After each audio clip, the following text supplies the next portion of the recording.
أعوذ بالله من الشيطان الرجيم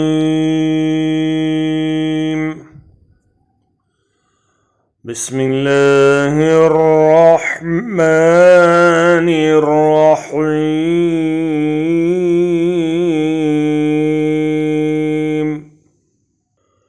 إن وليي الله الذي نزل الكتاب وهو يتولى الصالحين।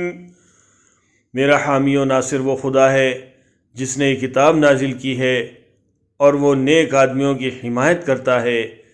Indeed, my protector is Allah who has sent down the book and he is an ally to the righteous.